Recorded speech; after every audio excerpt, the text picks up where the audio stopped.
Bom dia. Bom dia. No jornal de hoje, nossa repórter irá entrevistar uma judia e uma árabe para explicarem sobre o conflito territorial entre estes povos. Ainda hoje comentaremos sobre a parte hídrica do Oriente Médio. E por fim, vamos exibir a previsão do tempo semanal. Nossa repórter está na Palestina e conversará com duas mulheres, árabe e judia, que irão nos explicar o conflito por território entre estes povos. Bom dia, Lavínia. Bom dia, Fernanda. Hoje me encontro em Beersheba, cidade onde ocorre a divisão territorial do Estado judeu-israelense com o Estado árabe-palestino. Entrevistaremos primeiramente uma judia e então uma árabe, com o intuito de melhor compreender a perspectiva delas sobre os conflitos religiosos, econômicos e territoriais da Palestina. Eu moro na região próxima à faixa de Gaza e sou uma judia israelense. É muito triste não ter um lugar. Acho os judeus muito injustiçados. Os árabes sempre nos oprimiram. Olá, eu me chamo Eduarda, tenho 15 anos, sou habitante da Palestina e árabe de religião islâmica de origem muçulmana. Vou contar como iniciaram os conflitos pelo nosso território.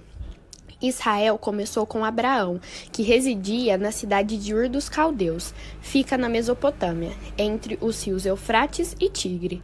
Abraão teve 2 filhos, o mais velho chamado de Ismael, que fora criado por Agar, que era de nacionalidade egípcia, o que deu origem a nós árabes e às nossas tribos. O outro filho de Sara, chamado Isaque, deu origem para os hebreus, que significa aqueles que vieram do outro lado do rio. Desde então, o território da Palestina, que tem 400 quilômetros de extensão e fica entre o mar Mediterrâneo e o Vale do Rio Jordão, era habitado por uma pequena quantidade de povos judaicos e dominantemente por meu povo, e pertencia ao Império Otomano. Com as disputas territoriais, no dia 29 de novembro de 1947, a ONU fez um acordo que se chamara Plano de Partilha da Palestina, o que dividiria em 2 estados, sendo um árabe e outro judeu, o que deu origem a Israel. Nós árabes não aceitamos essa proposta, que nunca entrou e nem entrará em vigor.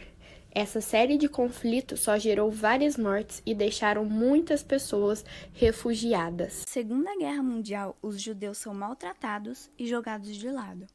O Holocausto, os campos de concentração, o nazismo e agora os árabes. Yahweh, tenha piedade de nós. Essa é uma guerra que a própria ONU criou e não sabe como resolver. As ocupações judias no território israelense se iniciaram em 2000 a.C. Não é de agora essa disputa. As diásporas sofridas por nós nos espalharam pelo mundo todo. Ficamos sim com a maior parte da Palestina. Merecido, não é? Nos é de direito. Os judeus que fundaram o Estado de Israel. O objetivo com o sionismo, inspirado no Monte Sião em Jerusalém, era fundar e somente um Estado judeu na Palestina que reunisse os membros da comunidade espalhados pela diáspora, na intenção de acabar com o antissemitismo.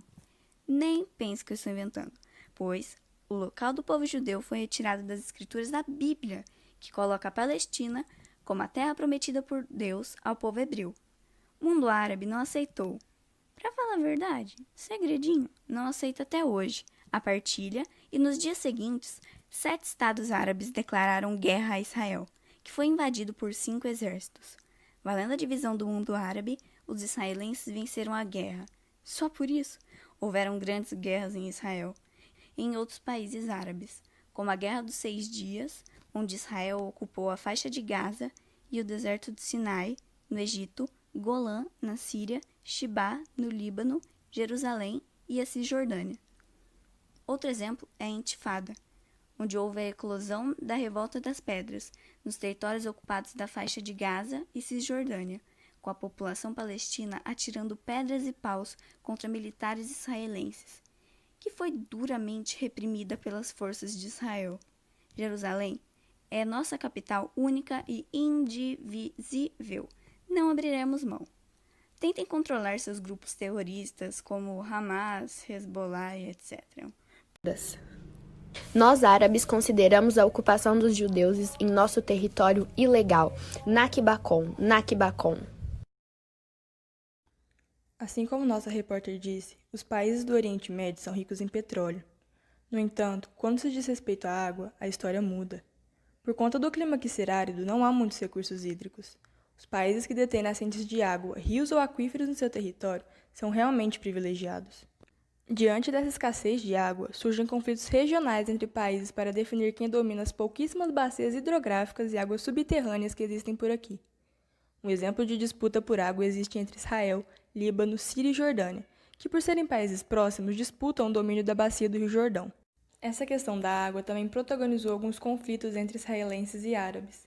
Na Guerra dos 6 Dias, em 1967, Israel se apropriou de regiões que são muito importantes para o abastecimento hídrico dos países, como as colinas de Golã, que ajudam no controle do acesso à água no Mar da Galileia. Além disso, os israelenses detêm o controle da água subterrânea da Cisjordânia, o que significa que os palestinos só podem construir poços de água sob a autorização do governo de Israel. Nos últimos anos, o Oriente Médio apresentou um crescimento populacional, o que elevou o consumo de água e reduziu a quantidade disponível nos mananciais, contribuindo para agravar ainda mais os focos de conflito entre os países. Recentemente, uma estratégia desenvolvida vem sendo adotada na região, com destaque para Israel, que desenvolveu a maior usina de dessalinização do mundo. Ela consiste basicamente em retirar a água do mar e transformá-la em água potável, própria para o consumo. Apesar de o país ser dominante nesse tipo de tecnologia, além de ser líder mundial em técnicas de aproveitamento do uso da água, esse processo é considerado muito caro e altamente poluente. Com isso, dificilmente os demais países da região irão adotar esse recurso, pelo menos não em futuro próximo, por conta de serem subdesenvolvidos e terem uma grande dependência econômica. Sobre o clima da semana, na segunda e na terça amanheceremos com 7 graus Celsius. Com o passar do dia, o clima pode chegar a 38 graus e à noite volta aos 7.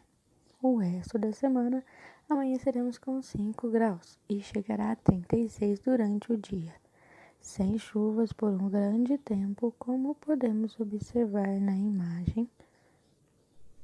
Agradecemos pela participação de hoje e tenham um bom dia. Um bom dia.